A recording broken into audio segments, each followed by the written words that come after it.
Pada suatu hari, Hayato mencium aroma-aroma tanah yang menandakan akan hujan sebentar lagi. Dia tersenyum sambil membayangkan keseruan weekend nanti. Tak lama kemudian, blonde anomali ini menghampiri Hayato lagi dan mulai basa-basi sambil jalan ke sekolah bersama. Hayato sebenarnya udah nggak suka banget gitu kan sama Kaido ini. Apa-apa deketin mulu, ganggu mulu. Maunya dia apa juga nggak tahu. Hayato kagak paham sama sekali. Kemudian banyak siswa-siswi yang menyapa Kaido di sana. Hayato pun berhenti sebentar dan mengatakan bahwa Kaido terlihat seperti sang idola yang menyapa orang-orang. Hayato merasa dejavu karena dia juga pernah melihat Haruki yang seperti ini sebelumnya. Jadi dia cukup memahami situasi Kaido dan mengatakan bahwa Kaido sedang mengenakan topeng dan membuat Kaido langsung terdiam di sana. Ya, Hayato sih cuek-cuek baik, toh bukan urusannya juga kan. Kaido kemudian memberitahu Hayato untuk tidak mempercayai rumor apapun, terutama tentang Kaido yang tertarik pada Haruki, karena Kaido beneran gak nganggep Haruki gebetannya. Hayato gugup dan tersipu malu sedikit, mengatakan bahwa dia juga tidak tertarik pada Haruki. Kaido justru makin yakin bahwa Hayato lagi ngincer Haruki. Ditambah lagi, Haruki selalu melepaskan topeng kucingnya ketika berada di dekat Hayato. Hayato kesulitan menyangkalnya, karena Kaido ternyata sudah menyadari bahwa Haruki selama ini cuma berakting saja.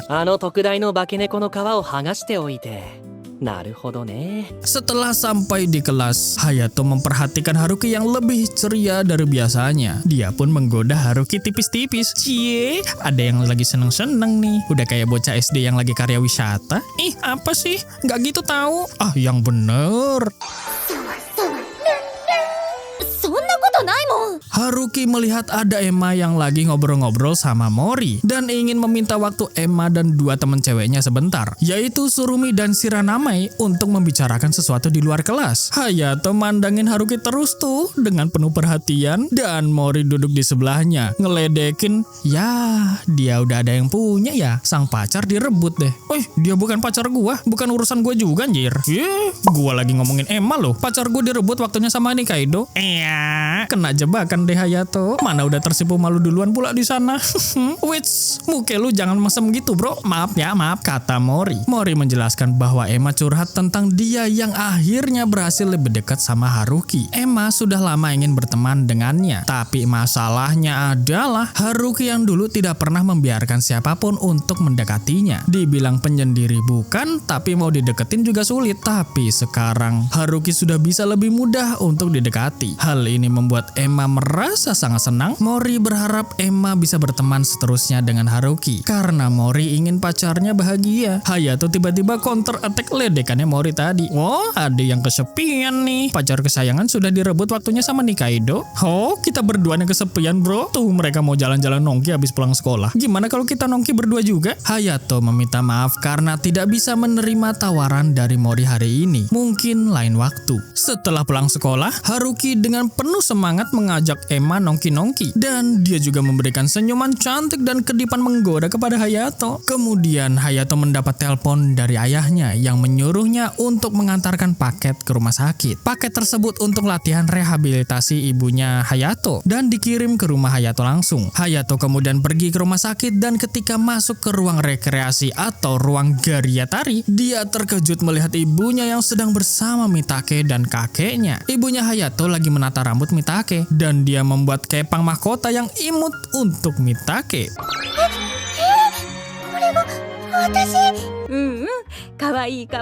Hayato mendekati ibunya dan belum juga ngapa-ngapain si kakek udah ngegas wae anjir. Wait slow. Dan ketika Hayato memuji Mitake, dia langsung tersipu malu dan si kakek malah ngegas lagi, berasumsi bahwa Hayato sedang godain Mitake. Alah, kesuwen ladenin kakek-kakek. Hayato langsung mengeluarkan dan menyerahkan paket kepada ibunya. Tapi jari-jari ibu Hayato tiba-tiba mati rasa dan menjatuhkan paket tersebut. Dia kembali mengambil paket itu dan berterima kasih kepada Hayato karena sudah mengantarkannya. Paket itu akan sangat berguna untuk rehabilitasinya. Ibunya Hayato ingin menata rambut Mitake lain kali karena dia kangen sama anak perempuannya. Karena Himeko udah gak mau ditata rambutnya sama ibunya. Kemudian Hayato menawarkan untuk mengantar Mitake pulang. Dia segera menggenggam tangan Mitake dan keluar dari ruangan karena kelihatannya Mitake udah mulai gak nyaman berada di sana gitu kan. Gara-gara ulah si kakek. Tentu si kakek makin kesel dong karena Mitake kesayangannya diambil Hayato. Ingat umur ke? Lagian dia itu cucumu loh, protektif banget jir.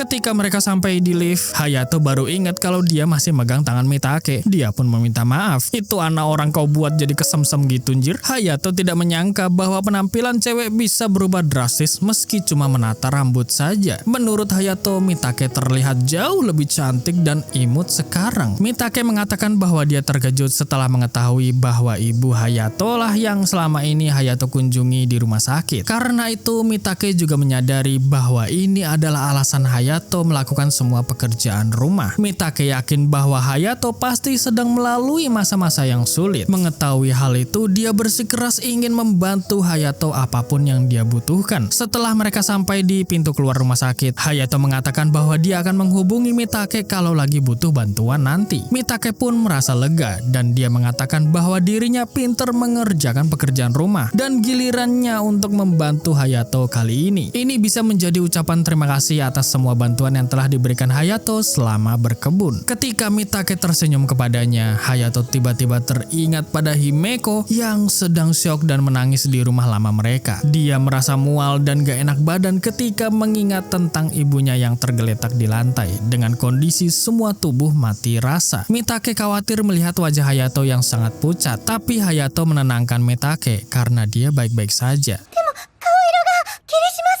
なんでもない。大丈夫だ。 Mereka berjalan bersama menggunakan payung lipat karena hujan deras. Hayato kemudian memuji rambut Mitake secara langsung. Gaya rambut Mitake yang sekarang membuatnya terlihat jauh lebih cantik dan imut dari biasanya. Terlihat lebih dewasa dan anggun. Sudahlah Hayato, itu Mitake kesemsem terus loh. Jadi kabur dianya gara-gara mood hatinya mentok jedok. Ketika sampai di rumah, Hayato melihat Haruki yang sedang membantu Himeko mengerjakan PR dengan sangat bahagia. Saking bahagianya, Haruki sampai-sampai nyapa Hayato pakai kata-kata manis banget. Okairi nasai, beb. Malam ini kita mau apa? Goreng-gorengan? Aku bantuin siapin ya, beb. Tralalala. Hayato kebingungan dong. Ini cewek satu ngapa coba? Dia tanya ke Himeko, tapi Himeko juga kagak paham sama apa yang lagi dipikirin Haruki. Malah Himeko yang harusnya nanya ke Hayato. Dia lakuin apa gitu kan sampai Haruki bahagia kegirangan gitu. Yo ndak tahu kok tanya saya. Himeko sudah merinding geli-geli dari tadi gara-gara ngeliat Haruki yang kelewat imut dan manisnya. Saat menyiapkan makan malam, Hayato bertanya langsung kepada Haruki. Dia paham betul kalau misalkan Haruki lagi kayak begini, pasti lagi nyembunyiin sesuatu dan ada maunya. Tapi Haruki jawabnya malah begini. Oh, ayang bebku tahu ya, aku lagi beda hari ini. Bebekku penasaran. Tunggu ya. Madahimitsu dayo. Rahasia. Sambil nempelin jari telunjuknya ke Hayato dengan cara yang manis dan menggoda. Hayato nge-freeze lah ngelihat sisi imut dan manis Haruki keluar semua-muanya. Tapi dia juga waspada karena Haruki ini orangnya usil banget. Mana Himeko sudah muak pula gara-gara ngeliatin mereka berdua bermesra-mesraan. Sama kayak kalian yang nonton. Saat makan malam, Himeko dan Haruki makan dengan lahap karena ini adalah pertama kalinya mereka makan yang goreng-gorengan setelah sekian lamanya diet. Tapi Haruki masih aja bersikap manis dan imut di sana. Oh, makan malam hari ini enak banget ya, ayang bebku. Hayato pun cuek-cuek aja di sana daripada nanti dia bikin mood Haruki down gitu kan, malah jadi berabe kalau kayak gitu. Hayato kemudian bertanya kepada Himeko tentang film apa yang ingin dia tonton. Himeko sebenarnya bingung mau nonton apa. Tapi ada satu series film berjudul Tale of Miura yang lagi trending karena karakter utama di film tersebut diperankan oleh Takura Mao. Haruki seketika terdiam di sana dan Hayato menyela pembicaraan Himeko. Haruki pun langsung menyarankan series anime Fate versi rute ketiga. Kalian tahu anime apa yang Haruki maksud? Yes, Fate Stay Night. Fate Stay Night mentioned guys, tapi diplesetin jadi Fate Space Knight anjir.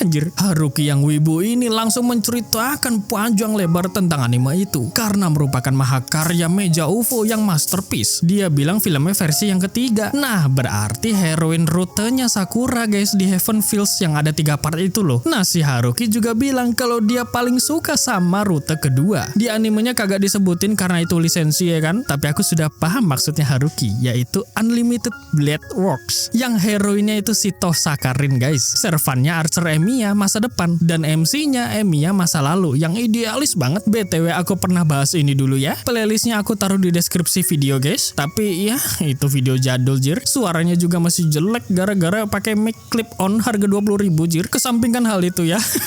Haruki benar-benar wibu parah di sana sampai-sampai Hayato dan Himeko bengong. Haruki makan dulu ayo, kata Himeko. Tapi Haruki malah bilang kalau dia memang biasa makan di rumah sambil nonton lagu opening dari Fate Stay Night UBW. Bahkan bisa 3 piring nasi dihabiskan buat maraton TV seriesnya. Himeko ketakutan karena melihat Haruki mode wibunya sedang aktif on dinyalakan. Haruki pun menyuruh Himeko buat mainin game visual novelnya juga di PC. Dia benar-benar ketagihan karena di sana ada adegan anu-anunya di versi Tasakarin dan Sakura. Pokoknya mantep banget, kata Haruki.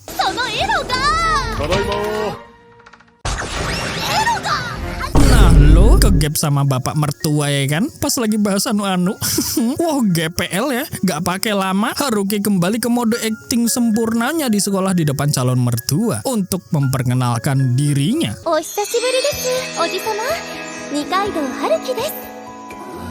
Setelah Hayato, Himeko, dan Haruki selesai makan bersama, Bapak Hayato kagum kepada Haruki yang berbeda jauh dengan yang dulu. Oh iya om, udah bertahun-tahun yang lalu, tapi aku, Hayato, dan Himeko masih berteman baik kok om. Saya jadi nggak enak kalau tiap hari merepotkan Hayato dan Himeko terus. Belum selesai ngomong, Hayato cubit kecil pipi Haruki karena sudah kesal dengan aktingnya tersebut. Udahlah ngapain pakai acting-acting segala. Tadi aja kamu seneng bahas-bahas tentang yang anu-anuan, mesum-mesum, kata Hayato. Ya, pada akhirnya mereka jadi saling cubit-cubit manja di sana. Cie.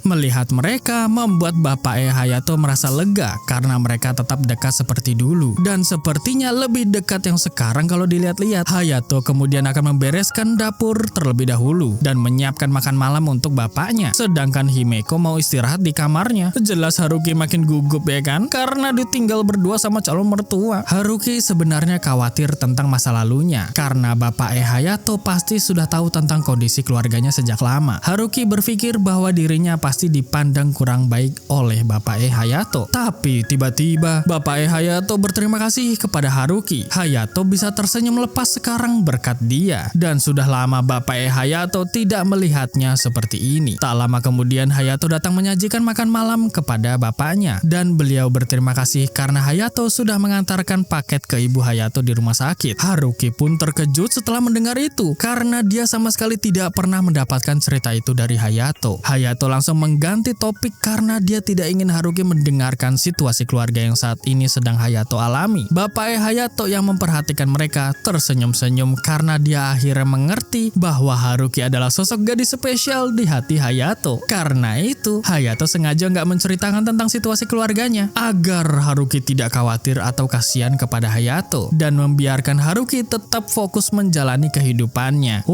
Langsung tersipu malu lah mereka berdua di sana. Kebongkar deh isi hatinya Hayato sama bapaknya sendiri. Oyashi!